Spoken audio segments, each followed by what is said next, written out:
Hey there, it's Gordon Firemark, the podcast lawyer. Today I wanted to just go live and talk about something that has been sort of bugging at me, eating at me for a few days, and I thought it was time to talk about it a little bit here.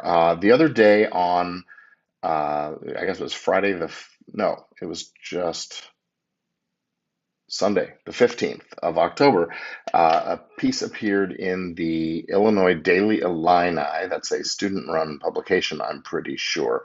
A column by Natalia Dabrowski, or Dabrowska, I don't know how she says that name, but it was a column that argued basically that not everybody is interesting enough to have a podcast, and she was really railing against the people, celebrities who really don't have anything important to say coming on and doing their sort of personal narrative podcasts. And, she was just, I don't know, I don't think it was a very thoughtful piece at all. And anyway, she went on and she's talking about podcasting and gets some facts wrong and things like that. So I wrote a response and I thought I would just read my reply and let you folks make some decisions yourself. So the link for this article from the Daily Illini is in the comments or the chat or the description of this video, and I'll let you read it yourself. I don't need to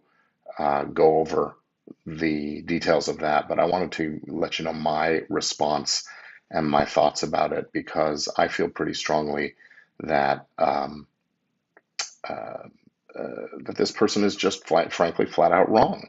So I said, Dear Mrs. Nebraska, I write in the spirit of mostly constructive criticism. How fortunate the world is to have your opinion of what's worthy when it comes to podcasts. Pretty snobby, if you ask me. And generally, I agree with your premise that celebrity podcasts are often little more than masturbatory, self-congratulatory fluff other than providing a real value. And the public seems to enjoy hanging on what famous people say. I don't agree that they shouldn't have podcasts. And in my view, for these celebrities not to use their fame to share their ideas, if that's what they want to do, would be the greater evil. As a media and entertainment lawyer, I've spent the past 3 decades helping creators to share their messages because I believe that when it comes to speech, more is better, and that only through the robust exchange of ideas can society improve itself. And yes, it risks the signal being drowned out by the noise, but that's where good curation of content comes in. Those who curate content can become the real influencers just by identifying and sharing their views of what content is worthy of audience attention. And to a certain extent, I think that's what this woman is doing in this article. Anyway, I think it's incumbent on the audience ourselves to select what we consume more carefully.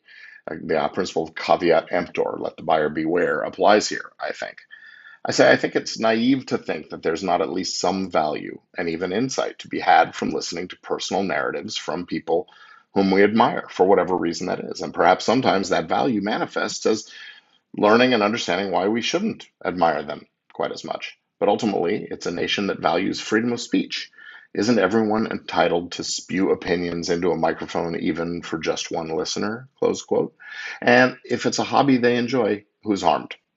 Anyway, I ask you, isn't writing this opinion piece for the Illini a similarly self-congratulatory endeavor? Isn't it your personal narrative? You're certainly entitled and encouraged even to your opinion and to publish it. And aren't you fortunate to have the Daily Illini as a platform? But please, if you're going to engage in media criticism and review, at least be forthcoming about your qualifications to do so, honest enough to label your work as review, and to direct your critiques to specific material rather than making these broad-based attacks on an entire class of content. It's beneath you. Finally, I said to her, I urge you to do a better job at the journalism in which you purport to be engaged. Where did you get the idea that the number of active podcasts is so high? I think if you dig deeper, you'll find that the subset of those that's published an episode in the last 90 days is far smaller. I suppose then it comes down to how we define active, which she didn't do in her piece. And as someone who's been involved in podcasting since its earliest days, I can say from experience, it was never even close to being, as she said, primarily the domain of experts. It's always been a sandbox in which everyone is welcome. And finally, I think the headline of the piece was sort of an epidemic in modern journalism, more sensational than informative. That's not her fault exactly. what good is publishing something if you can't get anyone to read it? And ironically, that's a challenge that podcasters struggle mightily with.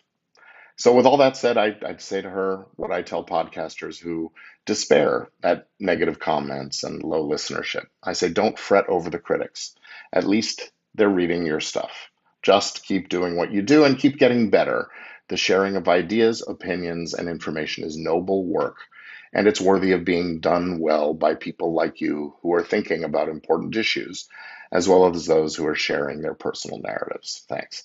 So that was what it was just sort of my heartfelt reaction to this piece the other day, and I've shared that with a few people in various forums and gotten pretty positive results and feedback, and I wanted to share it a little more broadly. So I'm interested in knowing what you think. Should anybody who wants to be able to create content and put it out there, whether anybody's listening or not? Isn't it our right as free citizens? Isn't it our right in a country that values freedom of speech and of the press to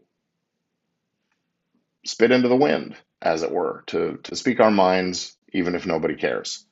And then I'll say, hey, what if people do care? So share your opinions. Let me know your thoughts on this, and if this got you thinking about things. And if you're a podcaster or a creator of any kind, and you get those negative comments, that negative feedback, um, don't take it to heart. People are entitled to their opinions, as are you, and what makes the world go round. So with that, I think I'm going to just sign off. I just wanted to share my thoughts on this. This is not a regular episode of Legit Podcast Pro, but there it is. Hope you enjoyed this, and I'll see you again soon. Thanks.